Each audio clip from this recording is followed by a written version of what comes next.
Hey everybody, how's it going? So welcome back to Fearless Gear Reviews. I have returned to the ice cold tundra that is my backyard to put the Fredman clip to the test. This is imported from Sweden. It's genuine Swedish 3D printed plastic. It's a pretty cool mic clip. Is it worth the 75 bucks it cost me to get it into Canada? Let's find out.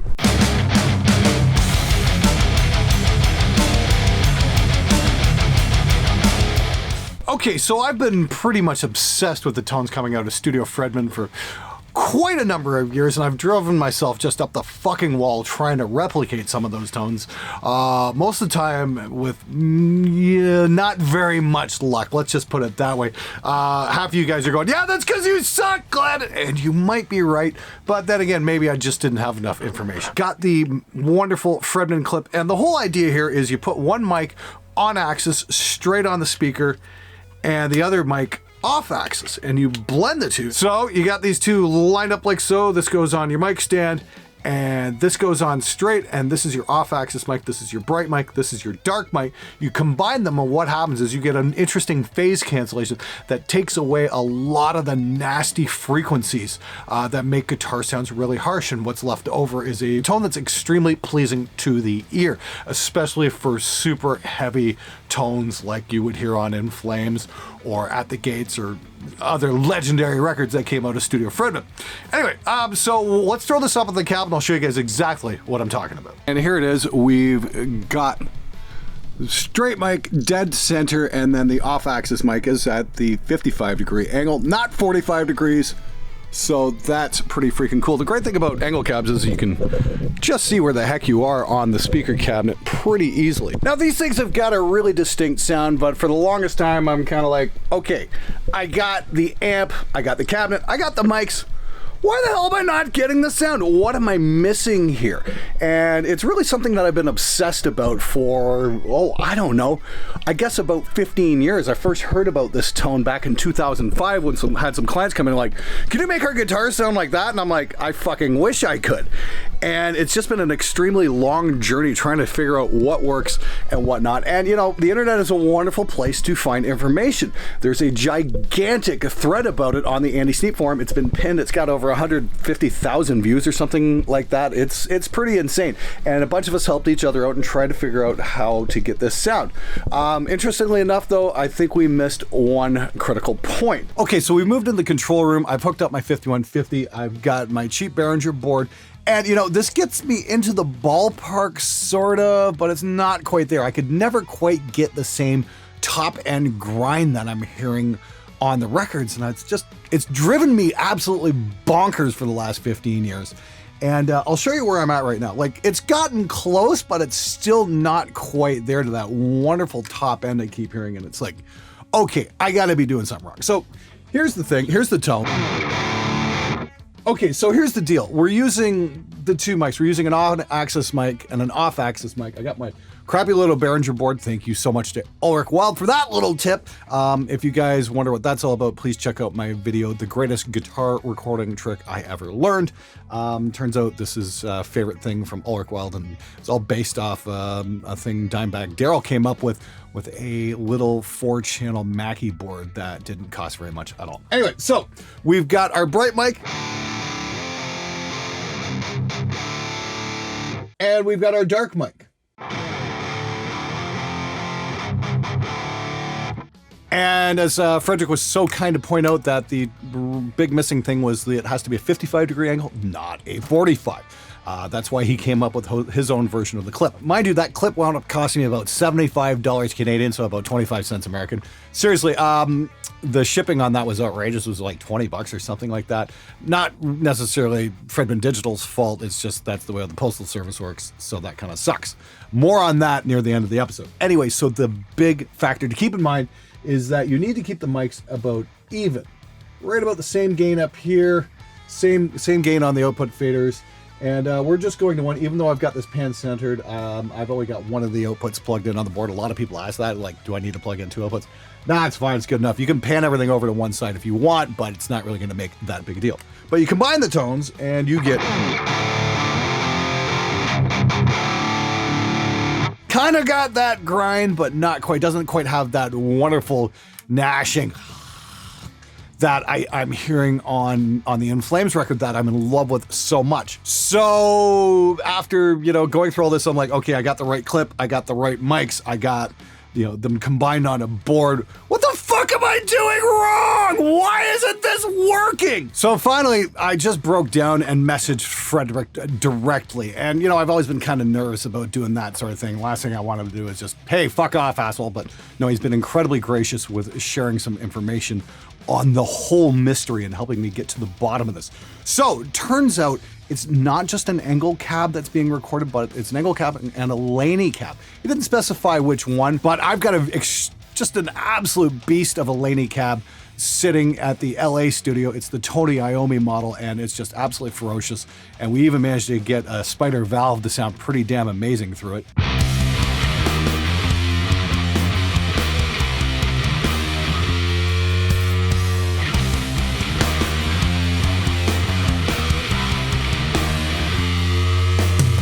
And I also have an Engel Pro Double XL cab there as well. So both those are going to be waiting for me. So I am going to be following up on the cabinet blend thing. Now, I'd love to show you guys a screenshot of exactly what Fredrik had to say, but just out of respect for the man, I'm going to keep that between me and him unless he tells me, hey, it's okay, you can share that shit. Now, for the slow songs, it wasn't a 5150. It was actually a combination of a Laney Standard 100 and an Engel Savage 120. And on the fast songs, it was a combination of a 5150 and a Marshall valve state. Oh, interesting. I just happen to have one of those. Okay, once again, I don't have a Laney Standard 100, but I do have an Engel Savage 120 Mark II waiting for me in LA, so that's something else I can follow up with.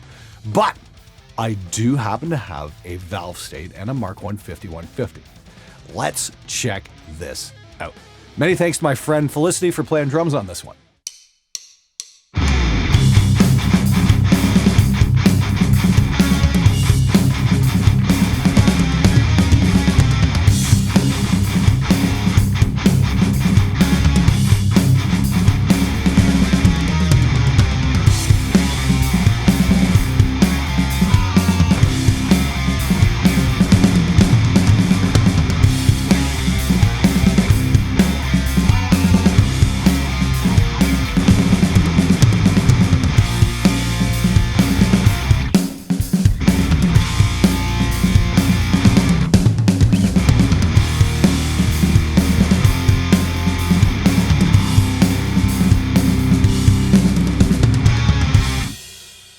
Now, just to break it down for you guys, I want to show you what's going on. So yeah, we've got our full mix here. So now Fredrik was pretty clear about this. He said there was a pretty serious scoop going on right in the 400 to 500 hertz region on the board. So that lets me know a couple of really interesting things.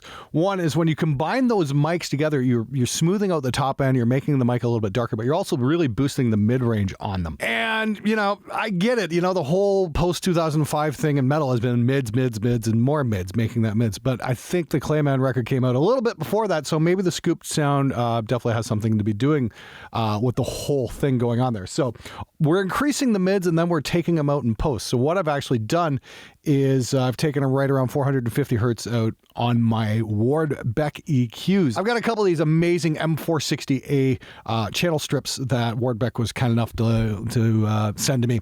And the pre's are great. The EQs are really fucking sweet. So I scooped out about 5-6 dBs right at 450 hertz, fairly narrow band. Remember, boost wide, cut narrow, and usually can go pretty well in that way. In this case, I've even added just a tiny bit of post EQ, but if we take a listen to the two different sets of tracks, like here's the guitars by themselves all together.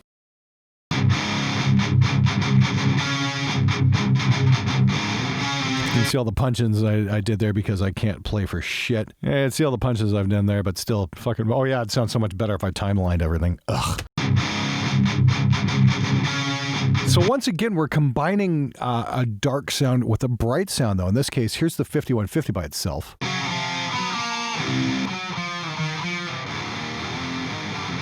That's 5150. Balance that out a bit better. And there's the valve state.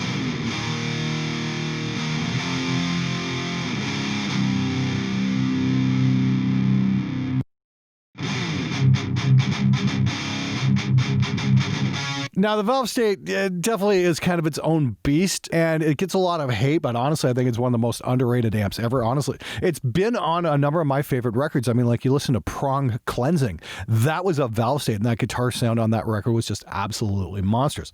Yeah, they take a little bit to dial in, but yeah, you can get some pretty cool sounds. And then, again, this is what I was missing. When I was doing this with just, 4 tracks of 5150, I was never quite getting that grind that I wanted. Valve State on its own is pretty thin, but we add in that 5150.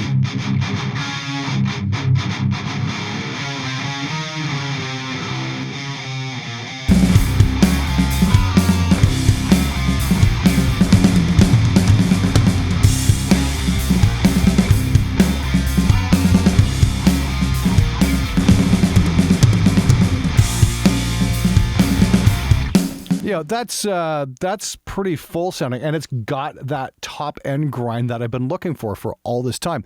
The only thing I've done to the Valve State tracks besides scooping the mids out a bit, but it's got that sound that I've been looking for. The only thing I've done here is take out just a little bit of 4K,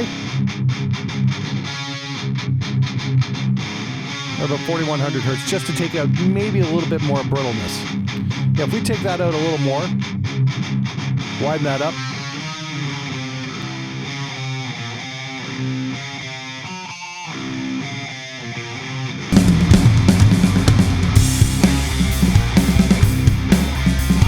And the 5150 has maybe just a tiny more of a scoop going on. Because it's a super mid-rangey track. Even that's kind of MIDI.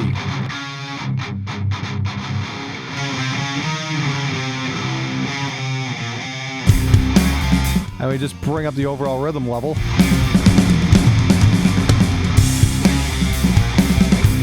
Yeah, we're just using the SSL G channel here to just scoop out the tiniest, or to just roll off everything, like, say, below 100 hertz, so we don't get low-end buildup.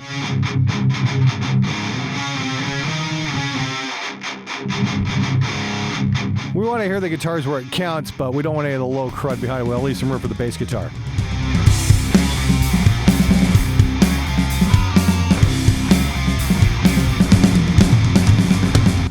Oh, that's a pretty damn neat trick. The great thing is you get a Valve State for dirt cheap these days.